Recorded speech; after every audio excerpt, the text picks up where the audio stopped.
মুসলমান, আল্লাহ সুবহানাহু ওয়া তাআলা বলেন, ইন্নাল্লাযীনা আমানু ওয়া আমিলুস সালিহাত,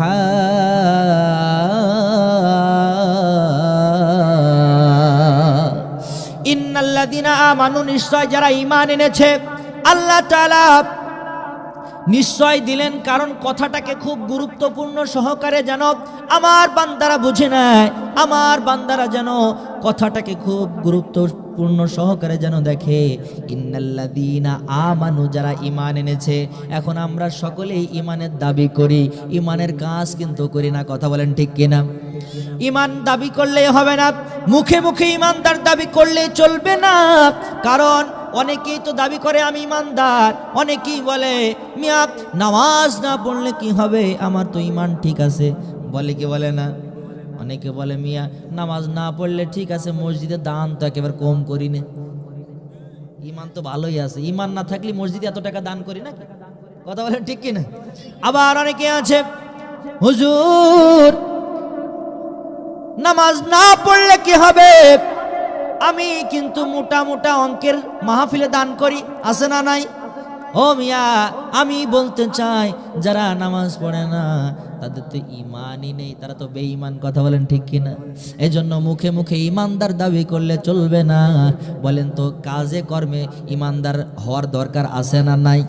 আল্লাহ তাআলা সর্বপ্রথম আমাদেরকে বলেন, ইন্নাল্লাযীনা আমানু, যারা ঈমান এনেছে। ঈমান আনার পরে বসে থাকলে চলবে না। ওয়া আমিলুস সালিহাত, এখন আসেন আল্লাহ তাআলা যদি ইন্নাল্লাযীনা আমানুর পরে ওয়া আমিলুস সালিহাত না দিতেন, তাহলে পরে আমাদের আলোচনা এখানেই শেষ, আমাদের আর আলোচনা করার দরকার ছিল না। ইন্নাল্লাযীনা আমানু, শুধু ঈমান আনলেই হয়ে যেত। কথা বলেন ঠিক কিনা? অনেকেই আছে কোনো কাজ নেই, কোনো কিছু নেই, মসজিদে গিয়ে শুধু জিকির করে লা ইলাহা ইল্লাল্লাহ, কারোর কিছু বলবো না, বাইরে যা হচ্ছে হোক গা, যে মার খাচ্ছে খাক গা, আমি বাইসে থাকি গা, ভালো থাকি গা। কথা বলেন ঠিক কিনা? এর নাম ইমানদার নয়। ও মুসলমান ভাই, ইন্নাল্লাযীনা আমানু, এইটুকু যদি আয়াত শেষ হয়ে যেত, তারপরে আল্লাহ যদি দিতেন কানাত লাহুম জান্নাতুল ফিরদাউসি নুজুলা, যদি ঈমান ওয়া আমিলুস সালিহাত না দিতেন, ঈমান আনলে আমরা জান্নাতি হয়ে যেতাম। কথা বলেন ঠিক কিনা? কিন্তু আল্লাহ তাআলা এখানে একটা ছোট্ট অংশ দিয়েছেন, ওয়া আমিলুস সালিহাত।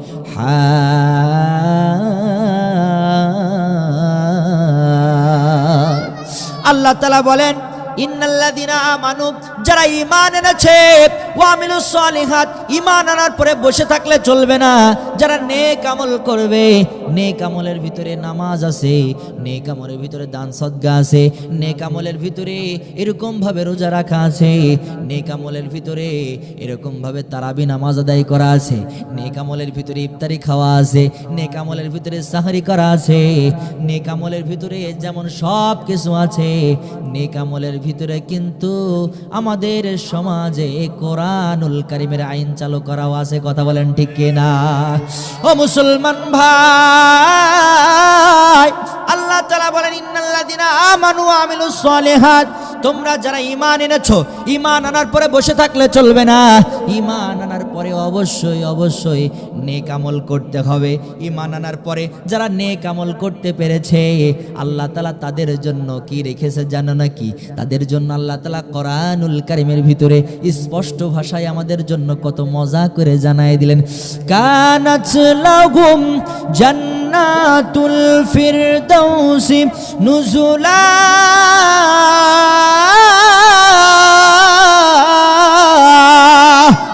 আল্লাহ তাআলা বলেন, ও দুনিয়ার গোলাম, যারা ঈমান আনবে, ঈমান আনার পরে যারা নেক আমল করবে, আমি আল্লাহ তাআলা তাদের জন্য একটা মেহমানখানা তৈরি করেছি। সেই মেহমানখানাটার নাম হলো জান্নাতুল ফিরদাউস। আল্লাহু আকবার। ও মুসলমান ভাই, এখন আসেন, ঈমান আনার পরে নেক আমল করার দরকার আছে না নাই? নেক আমল যারা করবে, মাহফিলে আসাও কিন্তু নেক আমল। কথা বলেন ঠিক কিনা? যারা এত সুন্দর আয়োজন হয়েছে এখনো পর্যন্ত যারা এদিকে ওদিকে ঘোরাফেরা করছে, আমার মনে হয় তারা জান্নাতুল ফেরদাউসের মেহমান হতে চায় না। কথা বলেন ঠিক কিনা? আর যারা যারা যে আল্লাহর গোলামেরা, যে নবীর পাগলেরা জান্নাতের মেহমান হতে চায়, তারা কিন্তু ঠিকই কোরআনুল কারীমের আকর্ষণে এখানে বসে হাজির হয়ে গেছে। কথা বলেন ঠিক কিনা? এই জন্য আল্লাহ তাআলা বলেন, কানাত লাহুম জান্নাতুল ফিরদাউসি নুজুলা।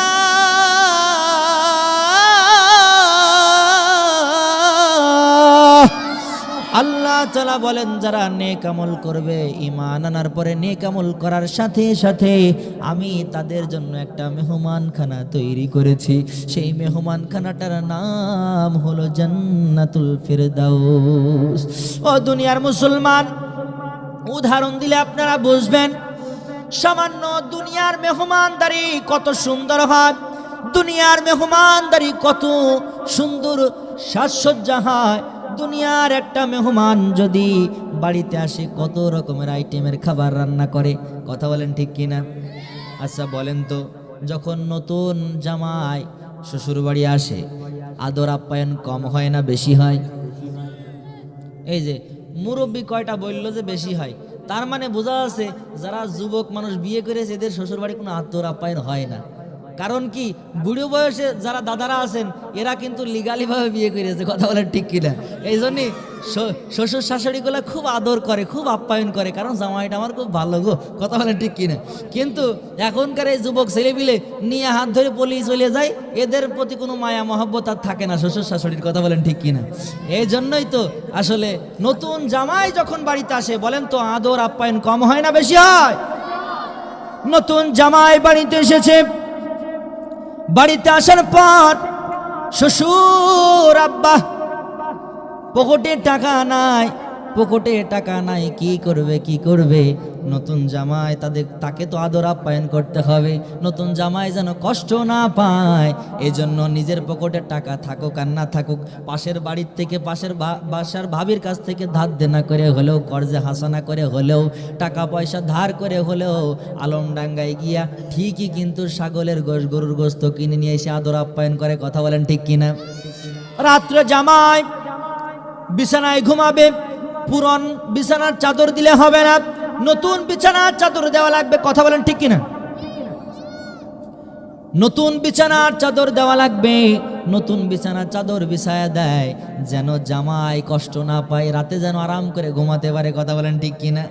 শুধু তাই নয়, যখন নতুন বিআইবিএন বাড়িতে আসে, নিজের ঘরে চাউল নাই, নিজের কাছে টাকা পয়সা নাই, বিআইবিএন খুশি করার জন্য পাশের বাড়ি থেকে কর্জে হাসানা করে হলেও কিন্তু কত রকমের খাবারের আইটেম করে।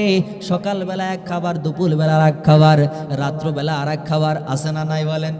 2-3 দিন যাই থাকে, কত আদর আপ্যায়ন করার পর যখন বাড়িতে যাবে, খাওয়া দাওয়াই শেষ নয়, বিআইবিএন নিয়ে আলমডাঙ্গার বাজারে গিয়ে সুন্দর করে নতুন নতুন জামা কাপড় কিনে বিদায় করে, শাড়ি লুঙ্গি কিনে নেয়। কথা বলেন ঠিক কিনা? কেন কেন? কারণ যেন নতুন কুটুম কোনো রকম ভাবে যেন মনে কষ্ট না পায়। কথা বলেন ঠিক কিনা? দুনিয়ার মেহমানদারি যদি হয়, বলেন তো যারা ঈমান আনবে, ঈমান আনার পরে নেক আমল যারা করবে, বলেন তো এরা মেহমান কার? এরা মেহমান কার? আমরা যারা ঈমান এনেছি, যারা ঈমানের দাবি করি, ঈমান আনার পরে যারা নেক আমল করবে, তারা মেহমান আল্লাহর। আর যারা আল্লাহর মেহমান হয়ে যায়, আল্লাহ তাআলা তাদের জন্য এমন জান্নাত রেখেছে, এমন মেহমানখানা তৈরি করে রেখেছে, যেই মেহমানখানাটার নাম হলো জান্নাতুল ফেরদাউস। আল্লাহু আকবার। সেই জান্নাতুল ফেরদাউসের মেহমান আমরা হতে চাই তো ইনশাআল্লাহ? কারা কারা হতে চাই? দু হাত দেখাই দি তারা। লিল্লাহি তাকবীর, জোরে নারায়ে তাকবীর। শীতের ভিতরে মা বোন সব এক জায়গায়, আবার এক জায়গায় আটো সাটো হয়ে বসতে বললো সমস্যা। এক জায়গায় দেখা যাচ্ছে পাশের বাড়ির 2 ভাবি বসেছে, গল্প করতে করতে সাথে ওয়াজ কখন শেষ হয়ে টের পাবে না। কথা বলে ঠিক কিনা? তারা গল্পও করে বেশি, আবার ওয়াজও শুনতে আসে মা বোনেরা বেশি। আমাদের আম্মা জানেরা খুব ওয়াজের পাগল। বর্তমানে পুরুষেরা যদি হয় 1 ভাগ, তারা হয়ে যায় 10 ভাগ। কথা বলেন ঠিক কিনা? এজন্য বুঝতে হবে, আমার মনে হয় আমার আম্মা জানেরা সব জায়গায় একটু ইমানদার বেশি হয়ে গেছে, নাকি বলেন? পুরুষের থেকে, হ্যাঁ, ওই জায়গাটা একটু বেশি বেশি ভালো করা দরকার, কথা বলেন ঠিক কিনা? ওই জায়গা ভালো তো ভালো ভালো সন্তান দুনিয়াতে পয়দা হবে, কথা বলেন ঠিক কিনা? আর ওই জায়গা যদি ঝামেলা হয়ে যায়, কি হবে না, ভালো সন্তান পাওয়া যাবে না। ওই যে একটা উক্তি বলেছিল কে, যে তোমরা আমাকে একটা মা দাও, আমরা তোমাদেরকে একটা সুন্দর জাতি উপহার দেব, কথা বলেন ঠিক কিনা? নারায়ে তাকবীর, জোরে লিল্লাহে তাকবীর, জোরে নারায়ে তাকবীর। তোলো ধ্বনি তোলো ধরায়ার একবার, তোলো ধ্বনি তোলো জবানে একবার, বীর মুসলমান ধরো আল কোরআন, ফিরিয়ে আনো সেই হারানো সম্মান। লিল্লাহে তাকবীর, জোরে নারায়ে তাকবীর। যে আওয়াজ শুনে ওরে মুসলমান, ভয় কাঁপিত কাফের বেঈমান। যে আওয়াজ শুনে ওরে মুসলমান, ভয় কাঁপিত কাফের বেঈমান। দাউরে সেই হুঙ্কার, ডাউকিতে আর একবার আল্লাহু আকবার। দাউরে সেই হুঙ্কার, আলমডাঙ্গাতে আর একবার। পাপের ভিটা ভেঙে করো রে সরকার, বীর মুসলমান ধরো আল কোরআন, ফিরিয়ে আনো সেই হারানো সম্মান। লিল্লাহে তাকবীর, জোরে নারায়ে তাকবীর। যে ঈমান বলে হয়ে বলিয়ান, শাসন করেছিল দুনিয়া জাহান। যে ঈমান বলে হয়ে বলিয়ান, শাসন করেছিল পৃথিবী জাহান। সত্যের সেই আল কুরআন নাউরে তুলে আবার, সত্যের সেই আল কুরআন নাউরে তুলে আবার। পাপের ভিটা ভেঙে করো রে সরকার, বীর মুসলমান ধরো আল কোরআন, ফিরিয়ে আনো সেই হারানো সম্মান। লিল্লাহে তাকবীর, জোরে নারায়ে তাকবীর, নারায়ে তাকবীর। এবার আসেন, আসলে যারা ঈমান আনবে, ঈমান আনার পরে যারা নেক আমল করবে, তারা হয়ে যাবে কার মেহমান? আরেকটু জোরে বলেন, কার মেহমান? এখন যারা এখনো আসে নাই, ওরা কি আল্লাহর মেহমান নাকি শয়তানের মেহমান? শয়তানের মেহমান। আল্লাহ তাআলা আমাদের সকলকে আল্লাহর মেহমান হিসেবে কবুল করুন, সকল বলি আল্লাহুম্মা আমিন। আলহামদুলিল্লাহ, আমরা এখানে যারা উপস্থিত আছি, একজন আল্লাহর গোলাম দাঁড়িয়ে বলেন তো, আমি জীবনে কোনোদিন গুনাহ করি নাই? কেউ বলতে পারবে? এখানে একটা আল্লাহর গোলাম বুকে হাত দিয়ে বলতে পারবে, হুজুর আমি জীবনে কোনোদিন গুনাহ করি নাই, আমি একদম নিষ্পাপ? কেউ বলতে পারবে? কেউ পারবে না। এখন আমি যদি বলি, কি বলেন না বলেন, আমি একজন ইমাম সাহেব মানুষ, আমি হাফেজ সাহেব মানুষ, আমি বক্তা, আমি এক জীবনে কোনোদিন গুনাহ করি নাই, গুনাহ করলে কার ওয়াজ করতাম? যদি আমি এই কথা বলি, আমি হলাম ভণ্ড হুজুর, কথা বলেন ঠিক কিনা? কারণ মানুষ হিসেবে সবাই কম বেশি গুনাহগার, কথা বলেন ঠিক কিনা? গুনাহ তো হয়েই যায়, আমাদের ছোটখাটো গুনাহ আমাদের হয়ে যায়, কথা বলেন ঠিক কিনা? এই জন্য সব সময় তওবা করতে হবে কার কাছে? সব সময় তওবা করতে হবে কার কাছে? আল্লাহ সুবহানাহু ওয়া তাআলা তওবা সম্পর্কে কোরআনুল কারীমে সিরিয়াল অনুযায়ী 1 নম্বর সূরা সূরা ফাতিহা, 2 নম্বর সূরা সূরা বাকারা, 3 নম্বর সূরার নাম কি বলেন? আলে ইমরান। 4 নম্বর সূরার নাম কি জানেন? সূরা নিসা, কথা বলেন ঠিক কিনা? 5 নম্বর সূরা সূরা কি? মায়েদা, নাম কি বলেন? সূরা মায়েদা। 5 নম্বর সূরা সূরা মায়েদার 74 নম্বর আয়াতে তওবা সম্পর্কে আল্লাহ সুবহানাহু ওয়া তাআলা আমাদের জন্য বলেন, আফালা ইয়াতুবুনা ইলাল্লাহি ওয়া ইস্তাগফিরুনা ওয়াল্লাহু গফুরুর রহিম। আল্লাহ তাআলা বলেন, আফালা ইয়াতুবুনা ইলাল্লাহ, ও দুনিয়ার গোলামেরা, তোমরা কি আমার কাছে তওবা করবে না? বলেন তো, বললেন কে? আল্লাহ তাআলা শিখাই দিয়েছেন, ও বান্দা তোমরা কি আমার কাছে তওবা করবে না, তোমরা কি আমার কাছে মাপ চাইবে না, ওয়াস্তাগফিরুনা, তোমরা কি তওবা করবে না, আমার কাছে মাপ চাইবে না। আল্লাহ তাআলা আমাদেরকে ডাক দিয়ে বলছেন, ও বান্দা তোমরা কি গুনাহ করো নাই, তোমরা কি এরকম ভাবে কোনো পাপ করো নাই যার কারণে তোমরা আমার থেকে বিমুখ হয়ে আসো, যার কারণে কোরআন থেকে বিমুখ হয়ে আসো, যার কারণে মসজিদ মাদ্রাসা থেকে দূরে আছো। ও বান্দা তোমরা যারা গুনাহ করেছো, তোমরা যারা পাপ করেছো, ওয়াস্তাগফিরুনা, তওবা করো কার কাছে, ইয়াতুবুনা ইলাল্লাহ, তোমরা মাপ চাও কার কাছে, তওবা করো কার কাছে। আল্লাহ তাআলা বলছেন তোমরা কি আমার কাছে মাপ চাইবা না, আমার কাছে তওবা করবা না।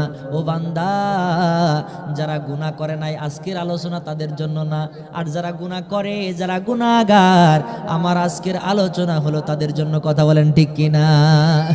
আল্লাহ তাআলা বলেন তোমরা কি মাপ চাইবা না, কেন মাপ চাইবা না, কেন তওবা করবা না? আমি আল্লাহ তাআলা কি জানো নাকি? আল্লাহ তাআলা বলেন আল্লাহু গফুরুর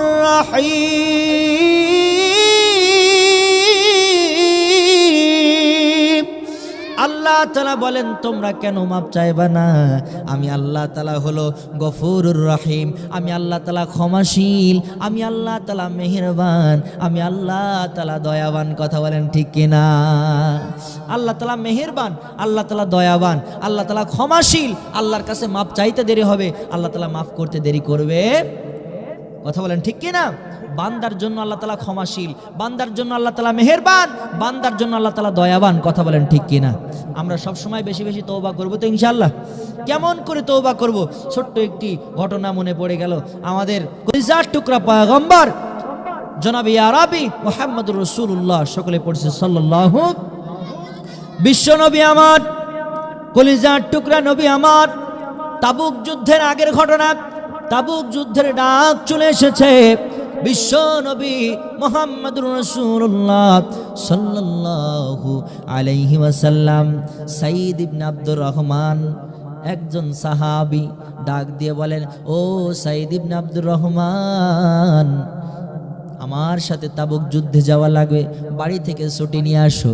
ও সাঈদ ইবনে আব্দুর রহমান, বাড়ি থেকে বিদায় নিয়ে আসো, আর বাড়িতে একটা মানুষ তুমি রেখে আসবা যে তোমার পরিবারকে দেখাশোনা করবে। কথা বলেন ঠিক কিনা? কোথাও গেলে আমরা বাড়িতে দেখাশোনা করার জন্য লোক রেখে যাই কি যাই না বলেন? বিশ্বনবী পয়গম্বর সাঈদ ইবনে আব্দুর রহমানকে ডাক দিলেন, ও সাঈদ ইবনে আব্দুর রহমান, তুমি যাও যাও বাড়িতে যাও, বিদায় নিয়ে আসো।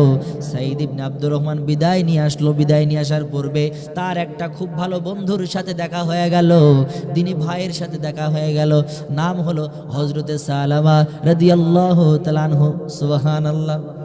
সালামাকে ডাক দিয়ে বলেন, ও সালামা, ও সালামা গো, তুমি শুনে নাও, কলিজার টুকরা পয়গম্বর তাবুক যুদ্ধের জন্য আমাকে আহ্বান করেছে, বিশ্ব নবীর সাথে তাবুক যুদ্ধে যাওয়া লাগবে। ও সালামা, আমার পরিবারকে দেখাশোনা করার জন্য তোমাকে রেখে গেলাম, আমার পরিবারকে তুমি দেখাশোনা করবা। ও সালামা গো, বাজার সদাই তুমি করে দিবা, জঙ্গল থেকে কাঠ কেটে এনে দিবা যেন রান্না বান্না করতে পারে, কোনো সমস্যা না হয়। সালামাকে রেখে সাঈদ ইবনে আব্দুর রহমান কলিজার টুকরা নবীর কথা মতো তাবুক যুদ্ধে চলে গেলেন।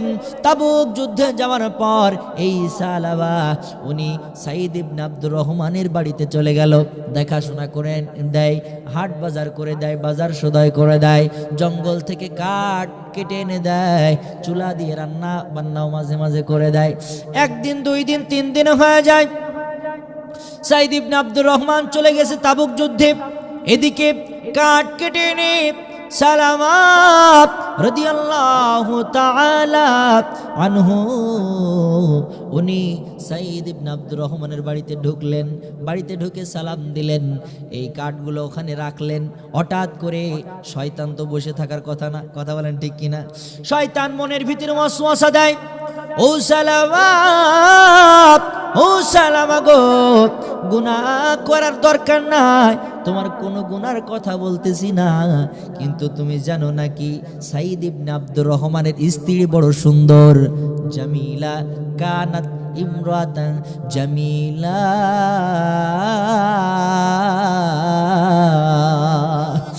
ও সালামা গো, তুমি জানো নাকি এই সাইদ ইবনে আব্দুর রহমানের স্ত্রী এত সুন্দর, এত সুন্দর, জামিলা চকচকে সুন্দর, আকর্ষিক সুন্দর, এত সুন্দর যেই সুন্দর মানুষকে আকর্ষণ করে। কথা বলেন ঠিক কিনা?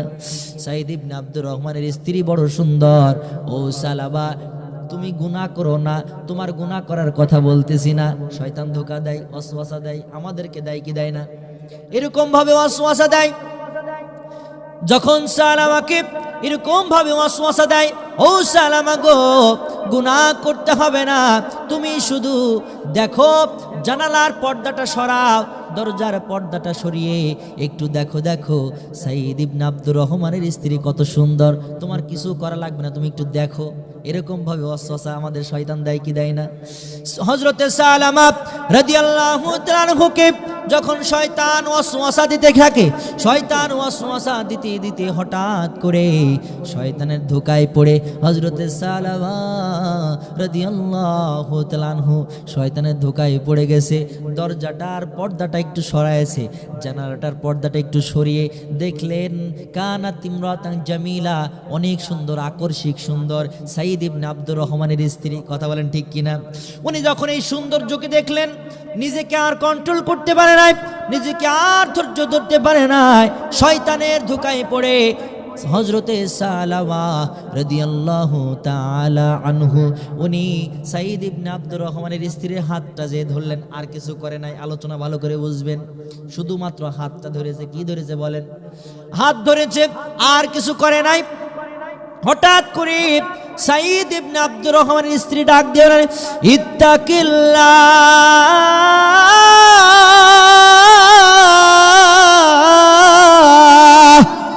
ও সালামা গো, তুমি কি আল্লাহকে ভয় করো না? আল্লাহকে ভয় করো।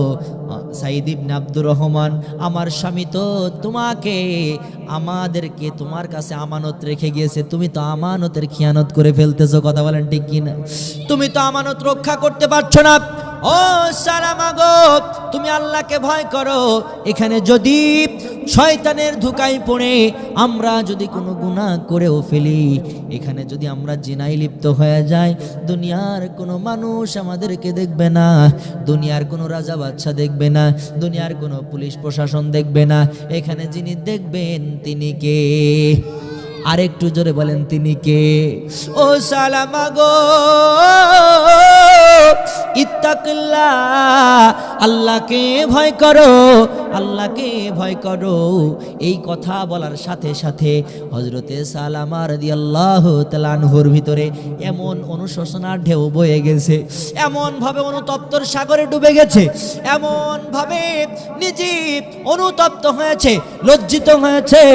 হাতটা ছেড়ে দিয়ে সাথে সাথে ঘর থেকে বাইর হয়ে গেছে, আর একটা দোয়া করতে লাগলো, আনতা আনতা আনা আনা আনতাল আওয়াদু বিল মাগফিরা ওয়ানাল আওয়াদু বিযুনুব। ওগো আল্লাহ,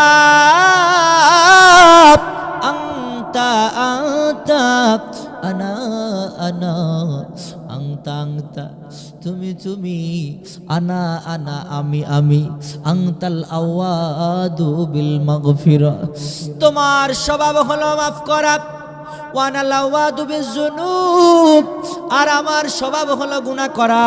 বলেন তো, আমাদের স্বভাব হলো গুনাহ করা। কথা বলেন ঠিক কিনা? আর আল্লাহর স্বভাব হলো মাফ করা। কথা বলেন ঠিক কিনা? আমরা সকলেই গুনাহগার, আল্লাহ গফুর ও গফফার।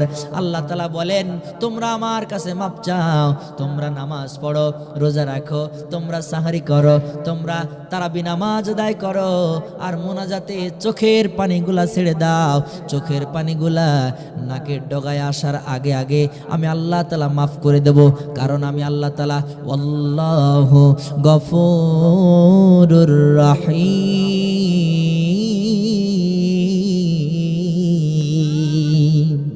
আল্লাহ তাআলা গফুর, আল্লাহ তাআলা রহমান, আমরা আল্লাহর কাছে মাপ চাইব।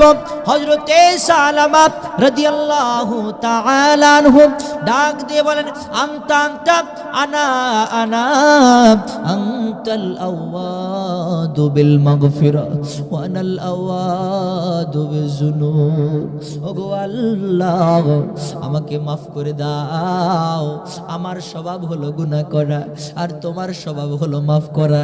এই বলতে বলতে রাস্তা দিয়ে নিজের ঘরের দিকে যাওয়া শুরু করেছে।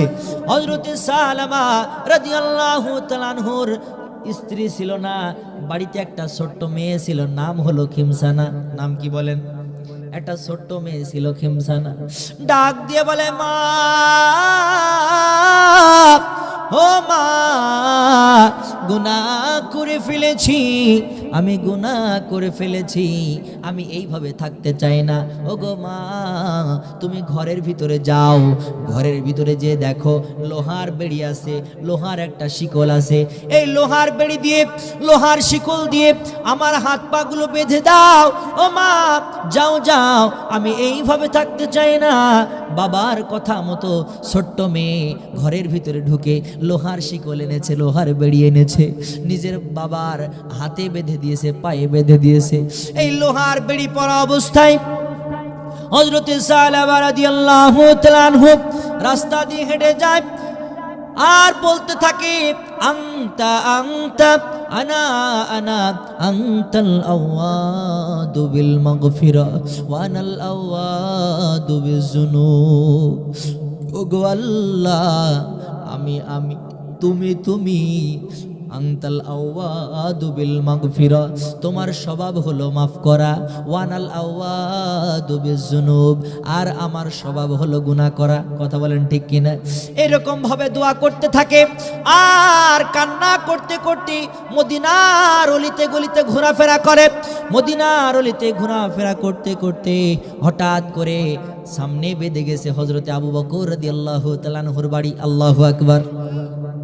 আবু বকর রাদিয়াল্লাহু তাআলা আনহুর বাড়িতে ঢুকলেন, ঢুকে ডাক দিয়ে বলেন, আসসালামু আলাইকুম ওয়া রাহমাতুল্লাহ, ইয়া আহলাল বাইত, বাড়ির ভিতরে কেউ আছো নাকি? হযরতে আবু বকর রাদিয়াল্লাহু তাআলা আনহু বাইরে হয়ে আসলেন, ডাক দিয়ে বলেন, সালামা গো, কি হয়েছে, কি হয়েছে, তোমার এই অবস্থা কেন? হযরতে সালামা ডাক দিয়ে বলেন, ও কলিজার টুকরা বন্ধু আবু বকর, আমি গুনাহ করে ফেলেছি, আমি গুনাহ করে ফেলেছি, হাল্লি মিন তাওবা, আমার তওবার দরজা খোলা আছে নাকি? কি করেছো, কি করেছো? আমার কাছে একটা আমানত ছিল, আমি আমানতের খিয়ানত করে ফেলেছি। সাইদ ইবনে আব্দুর রহমান, আমার বন্ধুর স্ত্রীর হাত আমি ধরে ফেলেছি, গুনাহ করে ফেলেছি, হাল্লি মিন তাওবা, আমার তওবার দরজা খোলা আছে নাকি? সাথে সাথে হযরত আবু বকর রাদিয়াল্লাহু তাআলা আনহু বললেন, উখরুজ মিন ইনদিক, উখরুজ মিন ইনদিক, দূর হয়ে যাও, দূর হয়ে যাও, আমার চোখের সামনে থেকে দূর হয়ে যাচ্ছে, হ্যাঁ আমি দেখতে চাই না। সকলেই বলেন আল্লাহু আকবার।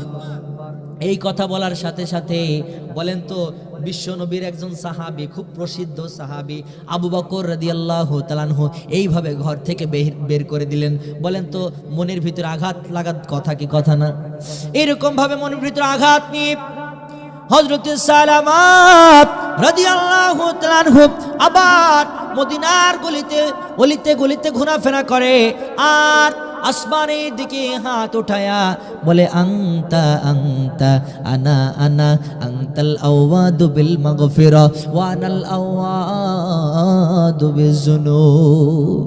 ওগো আল্লাহ, তুমি তুমি, আমি আমি, তোমার স্বভাব হলো মাফ করা আর আমার স্বভাব হলো গুনাহ করা, আমাকে মাফ করে দাও। ওগো আল্লাহ, আমাদের সবাইকে মাফ করে দাও। সকলে বলেন আল্লাহুম্মা আমিন। মদিনার অলিতে গলিতে ঘোরাফেরা করতে করতে হঠাৎ করে সামনে বেঁধে গেছে হযরত ওমর রাদিয়াল্লাহু তাআলা আনহুর বাড়িতে। আল্লাহু আকবার। ওমরকে ডাক দিয়ে বলেন, ওমর ভাই, হাল্লি মিন তাওবা, তওবার দরজা খোলা আছে নাকি? কি করেছো কি করেছো? আমি তো এরকম ভাবে আমানতের খেয়ানত করে ফেলেছি, আমার বন্ধুর স্ত্রীর হাত আমি ধরে ফেলেছি, আমি তো বড় গুনাহ করে ফেলেছি। ও ওমর ভাই, আমার তওবার দরজা খোলা আছে নাকি? আমিরুল মুমিনিন ওমর রাদিয়াল্লাহু তাআলা আনহু ডাক দিয়ে বলেন, উখরুজ মিন ইনদিক, উখরুজ মিন ইনদিক, দূর হয়ে যাও, বের হয়ে যাও, তোমার মতো পাপিষ্ঠর চেহারা আমি দেখতে চাই না। আল্লাহু আকবার বলেন।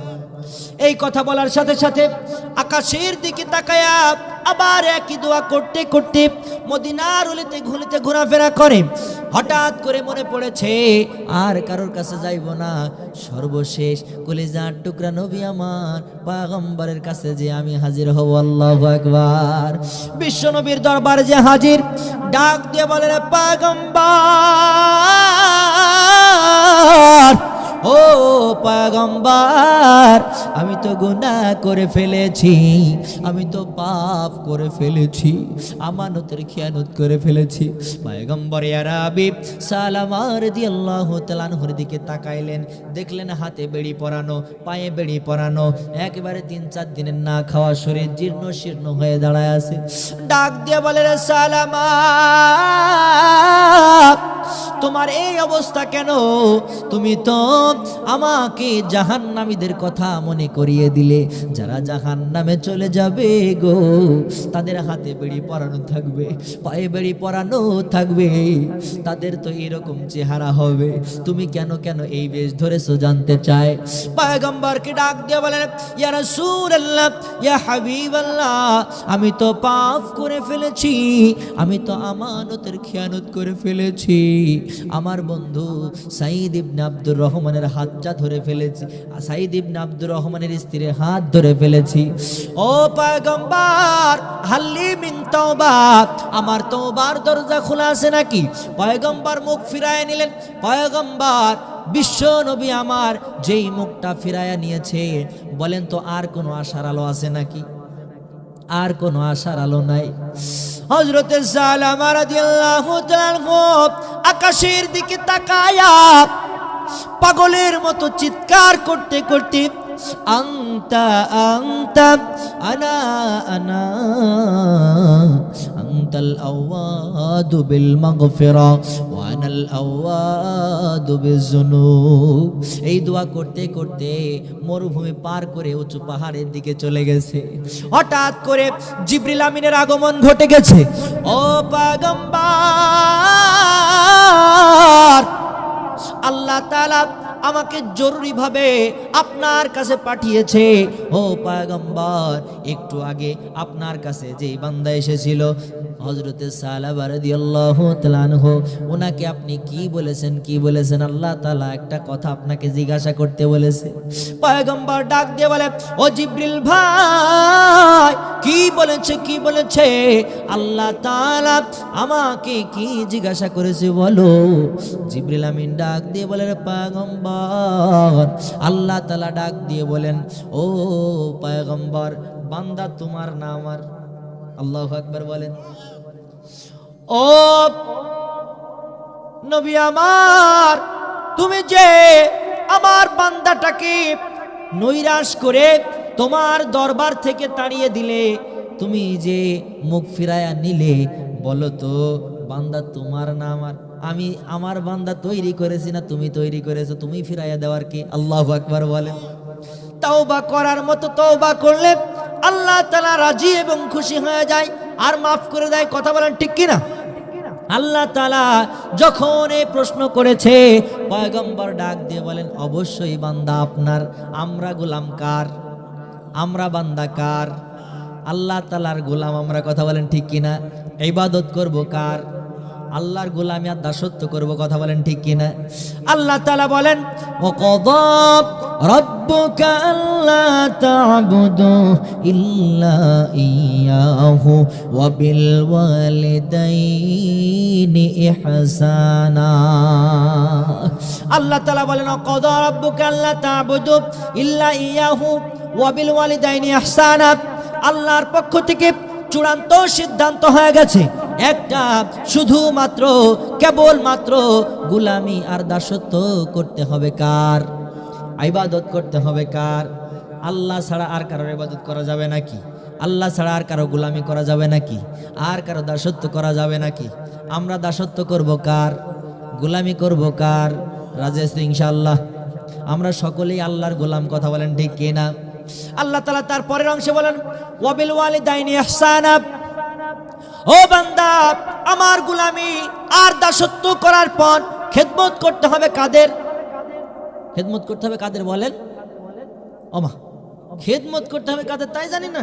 মা বাবার খেদমত করে সারা জীবন ইমাম সাহেবরা হুজুরা মসজিদে ওয়াজ করে কইলোটা কি? কথা বলেন ঠিক কিনা? খেদমত করতে হবে কাদের? মা বাবার খেদমত করতে। আল্লাহ বলছে, কথা কি আমার না আল্লাহর? আল্লাহ তাআলা বলছেন আমার ইবাদত করার পরে সব থেকে বড় কাজ হলো তোমার মা বাবার খেদমত করো, কথা বলেন ঠিক কিনা? এখন মা বাবার খেদমত করে সন্তানেরা? খেদমত করে? মা বাপ যদি বলে এদিকে চলো, সন্তান ওইদিকে চলো, আছে না নাই বলেন? মা বাবার খেদমত করতে হবে, এটা আল্লাহ তাআলা বললেন। অথচ আমরা দেখা যায় এই শীতের মৌসুম আসেছে, এই শীতের মৌসুম আস্তে আস্তে চলে যায়। এই শীতের মৌসুমে সন্তান নিজের জন্য গরম কাপড় কিনেছে, স্ত্রীর জন্য গরম কাপড় কিনেছে, মা বাবার জন্য গরম কাপড় কিনে ওই ভুল ভবিষ্যৎ দুই একটা সন্তান, কথা বলেন ঠিক কিনা? সেই 5 বছর আগে মায়ের দিকে তাকাইলে দেখা যায় একটা শাড়ি কিনেছিল, পরতে পরতে তেনার মতো হয়ে গেছে। তেনার মতো শাড়িটা গায়ে কোনো রকম পেঁচায়া লাঠি ভর দিয়ে টুকটুক করে কাঁপতে কাঁপতে হেঁটে বেড়ায়। কুলাঙ্গার সন্তান চোখে দেখে না, এরকম কুলাঙ্গার সন্তান আছে না নাই? শুধু তাই নয়, নিজে কত ভালো জায়গায় থাকে আর মা বাবাকে ছাগলের ঘরে রেখে দেয়, এরকম কুলাঙ্গার সন্তান আছে না নাই? মা বাবার খেদমত করার দরকার আছে না নাই বলেন? শীতের মৌসুমে যাদের ছোট্ট বাচ্চা আছে, স্ত্রীর দিকে তাকাইবেন, দেখবেন ওই ছোট বাচ্চাটা যখন ডান দিকে প্রস্রাব করে দেয়, মা সুন্দর করে ওখান থেকে তুলে বাম দিকে রেখে দেয়, কথা বলেন ঠিক কিনা? তারপরে বাম দিকে যখন প্রস্রাব করে, বাম দিক থেকে তুলে নিজের জায়গাটা ছেড়ে দেয়, আর মা সারাটা রাত ভিজা জায়গায় কাটায় দেয়, কথা বলেন ঠিক কিনা? ও মুসলমান ভাই, যে মা বাবা এত কষ্ট করে লালন পালন করলো, যে মা বাবা এত কষ্ট করে আমাদেরকে লালন পালন করলো, আজকে সেই মা বাবাকে আমরা খেদমত করতে চাই না, কথা বলেন ঠিক কিনা? সেই মা বাবাকে আমরা খেদমত করতে চাই বলেন? চাই না। সে মা বাবা যে কত আদরের হয়, মা বাবা যে কত দরদের হয়, যার মা নাই সেই বোঝে মা হারানোর ব্যথা, যার বাবা নাই সেই বোঝে মা বাবা হারানোর যন্ত্রণা, কথা বলেন ঠিক কিনা? এজন্যই তো কবি কত সুন্দর করে আমাদের জন্য ডাক দিয়ে বলেছেন, ওরে মমতারি মহল মাগো মা, মা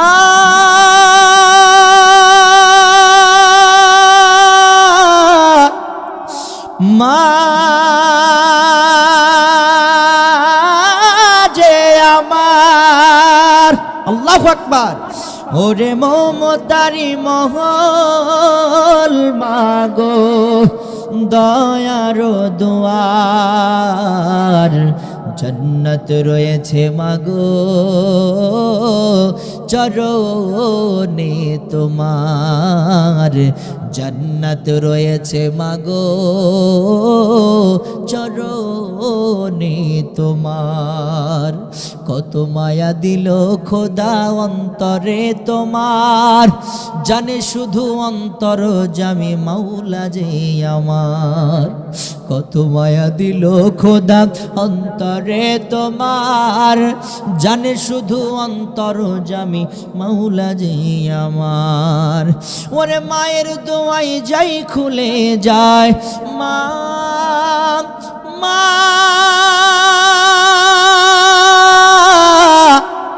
মা যে আমার, ওরে মায়ের দোয়াই যাই খুলে যায় রহমের দুয়ার। জান্নাত রয়েছে মাগো চরণে তোমার, জান্নাত রয়েছে মাগো চরণে তোমার।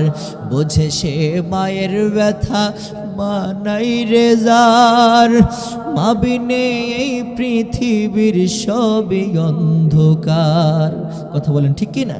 বোঝে সে মায়ের ব্যথা মা নাই রে যার, মা বিনে এই পৃথিবীর সবই অন্ধকার। ওরে মায়ের ব্যথায় কেঁপে ওঠে মা, মা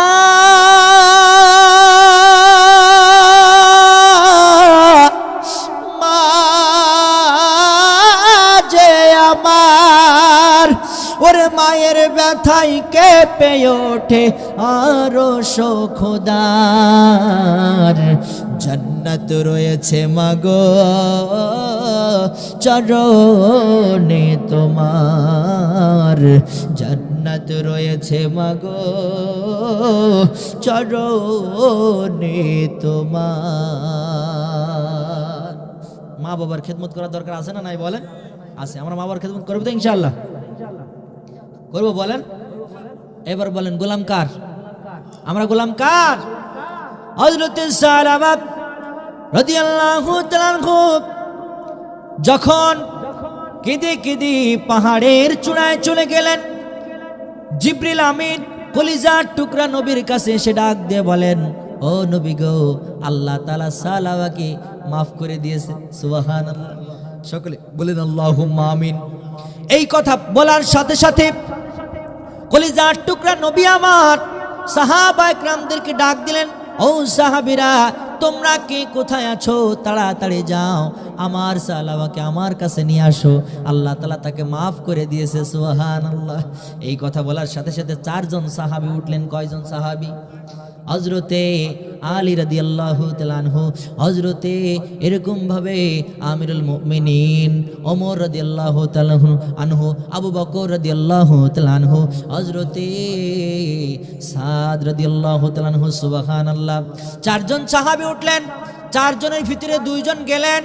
দুইজন সাহাবী কলিজার টুকরা নবীর কাছে বললেন, ও পয়গম্বর, টেনশন করবেন না, চিন্তা করবেন না, আমরা সালামাকে খুঁজে নিয়ে আসার ব্যবস্থা করতেছি। রাস্তা দিয়ে হেঁটে যায়, হাঁটতে হাঁটতে হঠাৎ করে মরুভূমির ভিতরে একটা রাখালকে দেখা গেল। রাখালকে ডাক দিয়ে বলে, ও রাখাল ভাই, তুমি কি এইরকম বর্ণনা দেখতে এইরকম কোনো মানুষকে দেখেছো নাকি? ওই রাখাল ডাক দিয়ে বলে, ও ভাই, তোমরা যে বর্ণনা দিলে এই বর্ণনার লোক আমি একটা দেখেছি। সে শুধু শুধু কেন জানি উপরে আসমানের দিকে তাকায়া একটা দোয়া করতে থাকে, আংতা আংতা আনা আনা আংতাল আওয়াদু বিল মাগফিরা ওয়া আনাল আওয়াদু বিযুনুব। এই দোয়া করতে করতে এমন ভাবে কান্নাকাটি করতেছে, এমন ভাবে আল্লাহর কাছে দোয়া করতেছে, এমন ভাবে আল্লাহর কাছে দোয়া করতেছে যেন মনে হইতেছে যে পাহাড়ের চূড়ায় নয়, সে জান্নাতের দিকে ছুটে চলেছে। আল্লাহু আকবার। পাহাড়ের চূড়ায় চলে গেছে। দেখে একেবারেই পাহাড়ের চূড়ায় গাছের নিচে বসে সুন্দর করে আল্লাহর কাছে দোয়া করে, আংতা আংতা আনা আনা আংতাল আওয়াদু বিল মাগফিরা ওয়া আনাল আওয়াদু বিযুনুব। আংতা আংতা আমি আমি, আংতা আংতা তুমি তুমি, আনা আনা আমি আমি, আংতাল আওয়াদু বিল মাগফিরা। ওগো আল্লাহ, তোমার স্বভাব হলো মাফ করা, ওয়া আনাল আওয়াদু বিযুনুব, আর আমার স্বভাব হলো গুনাহ করা। এরকম ভাবে যখন দোয়া করেছে, পিছন দিক থেকে হযরতে আলী রাদিয়াল্লাহু তাআলা আনহু পিছে হাত দিয়ে বলে, ও সালামা গো, টেনশন করার দরকার নেই, চিন্তা করার দরকার নেই, আর কান্নাকাটি করো না। পয়গম্বর ঘোষণা করে দিয়েছে, আল্লাহ তাআলা তোমার তওবা কবুল করে তোমাকে নিষ্পাপ বানিয়ে মাফ করে দিয়েছে। আল্লাহু আকবার। এই কথা শুনেছে 3-4 দিন 5 দিনের না খাওয়া শরীর একেবারে ক্লান্ত শ্রান্ত হয়ে গেছে। উঠে দাঁড়াইতে পারে না। একদিকে সাদ ইবনে আক্কাস রাদিয়াল্লাহু তাআলা আনহু, আর একদিকে হযরতে আলী রাদিয়াল্লাহু তাআলা আনহু, দুইজন সাহাবী দুই ঘাড়ে ভর দিয়ে হযরতে সালামাকে পয়গম্বরের দরবারে নিয়ে গেল। ওই সময় চলছিল মাগরিবের নামাজ। কিসের নামাজ বলেন? মাগরিবের নামাজ শুরু হয়ে গেছে। পেছন দিক থেকে হযরতে সালামা রাদিয়াল্লাহু তাআলা আনহু নামাজে দাঁড়ায় গেছে, কোন রকম ভাবে নামাজে দাঁড়ায় গেছে। পয়গম্বর আরবি ওই সময় ছোট্ট একটি সূরা তাকাসুর পাঠ করতেছে। আল্লাকুমুত তাকাসুর হাত্তা যুরতুমুল মাকাবির। আল্লাহু আকবার বলেন। এইরকম ভাবে যখন তাকাসুর সূরা পড়তেছিল, এই সূরার ভিতরে রয়েছে, ও দুনিয়ার গোলাম, তোমরা দুনিয়ার পিছনে ছুটতেছ, তোমরা দুনিয়ার আভিজাত্য আর অর্থের পিছনে ছুটো না। এইরকম কথাগুলো তাকাসুরের ভিতরে রয়েছে। এই তাকাসুর সূরা শোনার সাথে সাথে হযরতে সালামা একটা আল্লাহু আকবার চিৎকার দিয়ে জমিনে পড়ে গেছে। নামাজ শেষ হয়ে গেল। নামাজ শেষ করার পর পয়গম্বর আরবি ডাক দিয়ে বলেন, ও সাহাবীরা গো, কই আমার সালামাকে আমার কাছে নিয়ে আসো, আমার কাছে তাকে একটু আমার সামনে নিয়ে আসো, আমি তাকে একটু পরাণ ভরে দেখব। হযরত আলী রাদিয়াল্লাহু তাআলা আনহু হযরতে সালামাকে নেওয়ার জন্য ওখানে গেলেন। দেখলেন জমিনে শুয়ে আছে, নাকের কাছে হাতটা দিয়ে দেখে আর কোনো নিঃশ্বাস চলে না। হযরত আলী রাদিয়াল্লাহু তাআলা আনহু বিশ্ব নবীকে ডাক দিয়ে বলে, পয়গম্বর, আপনার সালামা আল্লাহর কাছে এমন ভাবে তওবা করতে করতে এমন ভাবে জান্নাতের দিকে ছুটে চলেছে, আপনার সালামা আর দুনিয়াতে কোনোদিন আংতা আনা আংতাল আওয়াদু বিল মাগফিরা ওয়া আনাল আওয়াদু বিযুনুব বলে দোয়া করবে না, আর কান্না করবে না। ও পয়গম্বর, আপনার সালামা দুনিয়া থেকে বিদায় হয়ে গেছে। পয়গম্বর চোখের পানি ছেড়ে দিয়ে আল্লাহর কাছে দোয়া করতে থাকে। হঠাৎ করে ওই যে সালামার একটা ছোট্ট মেয়ে ছিল, মনে আছে আপনাদের? একটা ছোট্ট মেয়ে ছিল, নাম হলো কিমসানা ডাক দিয়ে বলে, পয়গম্বর, আমার মা তো দুনিয়া থেকে বিদায়, আজকে আমার আব্বাও দুনিয়া থেকে বিদায় হয়ে গেল, আমি চিরদিনের মতো এতিম হয়ে গেলাম, আমার মা নাই, আমার বাবা নাই। ও পয়গম্বর, আমি কার কাছে থাকবো, কাকে বাবা বলে ডাকবো? পয়গম্বর চোখের পানি ছেড়ে দিয়ে ডাক দিয়ে বলে, খিমসানা গো, টেনশন করো না, চিন্তা করো না, আজকে থেকে আমি পয়গম্বর তোমার বাবারা হয়ে গেলাম। আল্লাহু আকবার। আর আমার বিবি আম্মা জান আয়েশা রাদিয়াল্লাহু তাআলা আনহা, আজ থেকে আমার বিবি আয়েশা রাদিয়াল্লাহু তাআলা আনহা তোমার মা হয়ে গেল। সুবহানাল্লাহ। তোমার কি আর কোনো কষ্ট আছে নাকি? খিমসানা ডাক দিয়ে বলে, যার পিতা হয় মুহাম্মদ সাল্লাল্লাহু আলাইহি ওয়াসাল্লাম আর যার মাতা হয় আয়েশা রাদিয়াল্লাহু তাআলা আনহা, তার কি আর মনে কোনো ব্যথা থাকতে পারে নাকি? আল্লাহু আকবার। এই কথা বলার সাথে সাথে পয়গম্বর ডাক দিয়ে বলেন, ও সাহাবী, তাড়াতাড়ি আমার সালামার জানাজার ব্যবস্থা করো। জানাজার ব্যবস্থা করা হলো। পয়গম্বর আরবি জানাজার নামাজ আদায় করার জন্য যখন মসজিদে নববী থেকে নামলেন, নেমে হাঁটু উঁচু করে করে, গুড়মুড়ে উঁচু করে করে, 5টা আঙ্গুলের উপরে ভর দিয়ে দিয়ে, এরকম ভাবে 5টা আঙ্গুলের উপরে ভর দিয়ে দিয়ে এরকম ভাবে জানাজার নামাজের দিকে যায়। সাহাবীরা লক্ষ্য করলেন, হযরত আলী রাদিয়াল্লাহু তাআলা আনহু বললেন, ও পয়গম্বর, আপনাকে এইরকম দৃশ্য তো আর কোনোদিন দেখি নাই, এই গুড়মুড়ে উঁচু করে করে কেন আপনি হাঁটতেছেন? হযরতে বিশ্বনবী মুহাম্মদুর রাসূলুল্লাহ সাল্লাল্লাহু আলাইহি ওয়াসাল্লাম ডাক দিয়ে বলে, ও আমার সাহাবীরা, তোমরা যা দেখো, আমি যা দেখি তোমরা কিন্তু তা দেখো না। আমি দেখতেছি, আমি হাঁটু উঁচু করে করে, গুড়মুড়ে উঁচু করে করে কেন হাঁটতেছিলাম জানো নাকি? সালামা এমন ভাবে আল্লাহর কাছে তওবা করেছে, এমন ভাবে অনুশোচনার চাদরে ডুবে গেছে, অনুশোচনার সাগরে ডুবে গেছে। আল্লাহ তাআলা এমন ভাবে তার তওবা কবুল করেছে, তার জানাজায় আসমান থেকে লক্ষ লক্ষ ফেরেশতা এমন ভাবে পাঠিয়েছে, আমি যে পুরো পা জমিনে রাখবো, এইরকম জমিন আর দুনিয়াতে ফাঁকা নাই। আল্লাহু আকবার। এই জন্য তওবার মতো তওবা করতে হবে। কথা বলেন ঠিক কিনা? আমরা এইভাবে তওবা করব তো ইনশাআল্লাহ। তওবা করলে আল্লাহ তাআলা মাফ করে। আল্লাহ তাআলা নিজেই বলছেন, আফালা ইয়াতুবুনা ইলাল্লাহ ওয়া ইয়াস্তাগফিরুনা, তোমরা আমার কাছে তওবা করো, আমার কাছে মাফ চাও, আল্লাহু গফুরুর রহিম, আমি আল্লাহ তাআলা মাফ করে দেব। সুবহানাল্লাহ বলেন। আমরা আল্লাহর কাছে তওবা করব তো ইনশাআল্লাহ। আল্লাহ তাআলা আমাদের সকলকে তওবা করা তৌফিক দান করুন। সকল বলি আল্লাহুম্মা আমিন। সামনে